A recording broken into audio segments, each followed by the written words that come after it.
আসসালামু আলাইকুম ওয়া রাহমাতুল্লাহি ওয়া বারাকাতুহু। সবাই মিলে সুস্থ থাকে চ্যানেলের পক্ষ থেকে আপনাদেরকে স্বাগত জানাচ্ছি। আমি মোহাম্মদ মাজহারুল ইসলাম।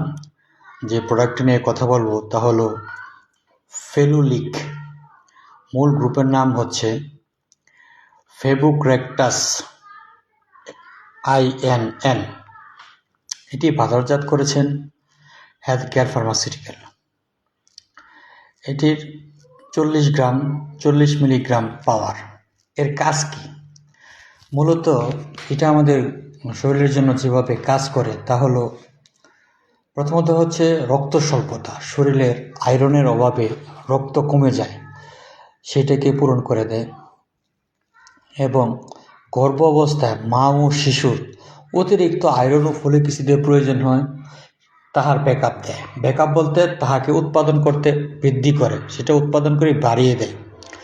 দুর্বল ও ক্লান্তি, আয়রন কমে গিয়ে শরীর দুর্বল লাগে, তা থেকে মুক্তি পাওয়া যায়। এবং রক্তক্ষরণ, অনেক সময় দেখা যায় মিঞ্চের কারণে, মাসিকের কারণে মায়েদের অনেক রক্তক্ষরণ হয়, এবং সিজার অপারেশনের মাধ্যমে মায়েদের রক্তক্ষরণ হয়।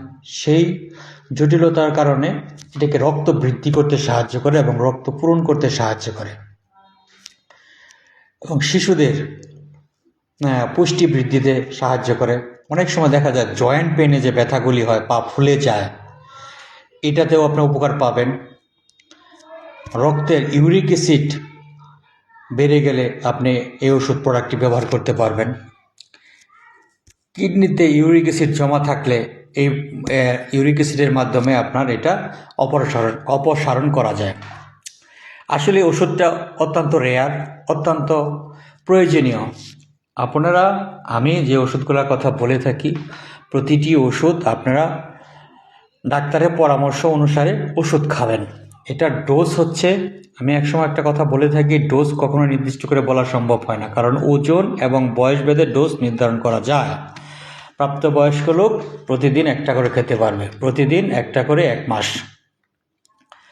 এই ওষুধটি সচরাচর আমাদের মায়েদের ক্ষেত্রে, আমাদের বোনেদের ক্ষেত্রে বিশেষ প্রয়োজন হয়ে থাকে, কারণ তাদেরই অনেক রক্ত স্বল্পতা বেশিরভাগ দেখা দেয়। ম্যাক্সিমাম সময় আমাদের মা বোনদেরই রক্ত স্বল্পতা দেখা দেয়। এই জন্য এই ওষুধটা পেলেই খেয়ে নেবেন তা নয়, অবশ্যই ডাক্তারের সাথে আলোচনা করবেন, পরামর্শ করবেন, করে তারপর আপনারা এই ওষুধটা খাবেন। ডাক্তারের সাথে পরামর্শ করেই খাবেন, পরামর্শ ছাড়া খাবেন না। আশা করি সকলেই বুঝতে পেরেছেন এবং ভালো থাকবেন। আসসালামু আলাইকুম ওয়া রাহমাতুল্লাহি ওয়া বারাকাতুহু।